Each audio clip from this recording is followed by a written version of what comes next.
Баршаңызға сәлем достар, сіздермен Жанат. Бүгін мен сіздерге рогаликиді қайнап тұрған суға салып, 10 минутта өте жұмсақ әрі керемет тәмді қылып пісіріп алудың құпия сырларымен бөлісетін боламын. Уақыттарыңызды экономдайтын 10 минутта дайын болып шығатын мына рогаликиді менің рецептіме жасап көріңіздер. Және де видеоны міндетті түрде өткізбей соңына дейін қарап, менің каналыма тіркеліп, жанында тұрған қоңырау белгісін басуды ұмытпаңыздар.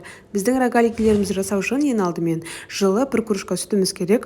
Оның үстіне 1 шай қасық тұзымызды және 3 үлкен ас қасық қантымызды қосып, жақсылап қантымыз бен тұзымыз сүтке араласқанша араластырып алатын боламыз. Сүтіміз міндетті түрде жылы болу керек. Енді кезекте біздің ситадан немесе өткізгіштің көмегімен өткен ұнымыздың ортасын ашып аламыз. Мендегі ұнның мөлшері 350 грамм. 350 грамм ұнымыздың үстіне аздаған дрожжымызды қосамыз, 1 шай қасық болатындай қылып. Содан кейін оның үстіне сүтімізді құйып, тағы да жақсылап араластырып алатын боламыз. Міндетті түрде қамырды өте жұмсақ қылып илеңіздер. Ең соңында және илеп болғаннан кейін, қазір видеода көрсетемін, міндетті түрде бөлме температурасындағы біздің сары майымызды жағуды ұмытпаңыздар. Толығымен біздің қамырымызға сіңгенше жақсылап араластырып алатын боламыз. Жаңағы алақанның қолдың көмегімен. Содан кейін бетін жауып, біздің қамырымыз ашығанша 30 минутқа қақпағын жауып, немесе салфанмен жауып, қамырымыздың көтерілгенін күтетін боламыз. Мен қамырымды салфанға салып 30-35 минут күттім. 30-35 минуттан кейін видеода көріп тұрғандарыңызда қамырым ашып шықты. Оны енді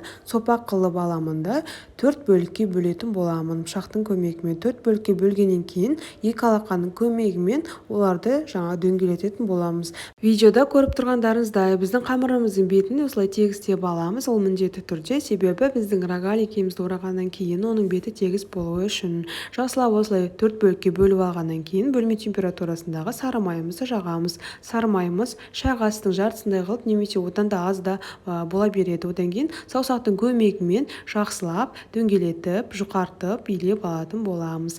Ешқандай оқтауды пайдаланбаймыз. Оқтауды біз ең соңынан пайдаланамыз, бәрін өте қатты жұқа қылып, жұқарту үшін. Осылай сары майымызды жақсылап жағып, бірінің үстіне бірін қойып, видеодағыдай жасайсыздар. Ең соңынан төртеуін бірінің үстіне бірін қойып, жұқа қылып алғаннан кейін барып қана біз оқтауымызбен үстін басып, үлкен әрі жұқа қылып қамырымызды жаятын боламыз. Қамырымыз жайылғаннан кейін видеода көріп тұрғандарыңызда менде 4 слойный болды. Тегіс бөлігін астыңғы бөлігіне қоясыздар, себебі рогаликіміздің беті тегіс болып шығу үшін.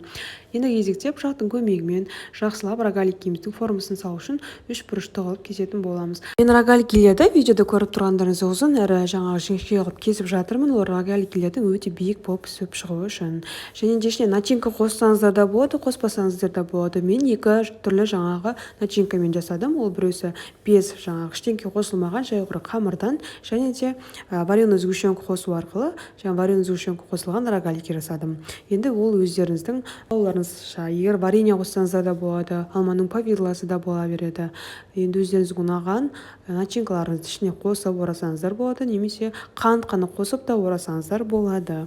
Міне біздің рогаликилеріміздің формасы осылай болып шықты. Ең соңғы бөлігін жақсылап біз қамырымызға соңғы бөлігін орап алатын боламыз. Одан кейін қайнап тұрған суымызға 1 шай қасық қантымызды салып, жақсылап бірлет араластырып аламыз да, біздің рогаликилерімізді суға салып 3-4 секундтай суда жан-жағы піскенше ұстайтын боламыз. Аздаған кішкене ісінеді, ішіндегі тесталарымыз ол кішкене аздап піседі. Содан кейін барып біз рогаликилерімізді шығарып аламыз да, бетіне ештеңке жақпаймыз. Духовкамызға 180 градусқа 15-20 минутқа біздің рогаликилеріміз пісіп шыққанша ұстайтын боламыз. Пісіп шыққаннан кейін видеода көріп тұрғандарыңыздай бетіне сары майды жаңағы жағатын боламыз. Сонда біздің рогаликилеріміз жылтырап, өте жұмсақ болып шығады. Суығаннан кейін алып жіберсеңіздер болады.